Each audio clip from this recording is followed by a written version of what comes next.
கிட்டத்தட்ட ஒரு மாசத்துக்கு முதல் தான் Anthropic இந்த சிஇஓ சொன்னவர், இன்னும் 6 தொடக்கம் 12 மாசத்துக்கு பிறகு இந்த சொஃபியா இன்ஜினியர்ஸ் கோட் பண்ண வேண்டிய தேவையெல்லாம் இருக்காது. எங்களோட மாடல்ஸ் தானாகவே கோட் பண்ணி எல்லா வேலையும் பார்க்கக்கூடிய அளவுக்கு டெவலப் ஆகி கொண்டு வருது, இம்ப்ரூவ் ஆகி கொண்டு வருது. கிட்டடியில எலன் மஸ்க் அதோட சம்பந்தப்படுற மாதிரி அல்லது கொஞ்சம் வித்தியாசமா ஒரு கருத்து சொல்லியிருக்காரு. என்ன கருத்து சொல்லியிருக்காருன்னா, ஏஐயை வந்து நாங்க கோடுக்கு பயன்படுத்த தேவையில்லை. ஏஐ வந்து டிரெக்டாவே பைட் கோட தரும். என்னடா ரெண்டும் கோட் தானேன்னு கேட்காங்க. என்ன நடக்குமெண்டா உங்களுக்கு தெரிஞ்சிருக்குமென்னு நினைக்கிறேன். இப்போ நாங்க ஒரு ஒரு ப்ரோக்ராமிங் லாங்குவேஜில் கோட் எழுதி அதை கம்பைல் பண்ணி பில் பண்ணி எடுத்து வாரது தான் அந்த பைட் கோடுன்றது.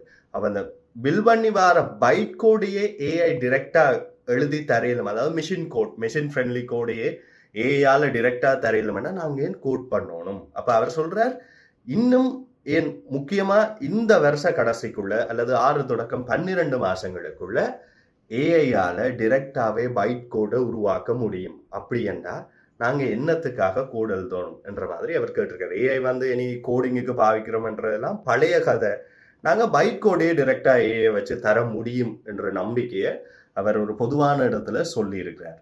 அப்ப இது வந்து என்னத்தை ஸ்பார்க் பண்ணுதுன்னா, ஏற்கனவே இந்த சொஃபியா இன்ஜினியர்ஸுக்கு அடி விழுகுன்றது உறுதியாயிடுச்சு. இதுக்கு மேல பைட் கோடும் டிரெக்டா வருதுன்னா அது ஒரு பெரிய ஷிஃப்ட்.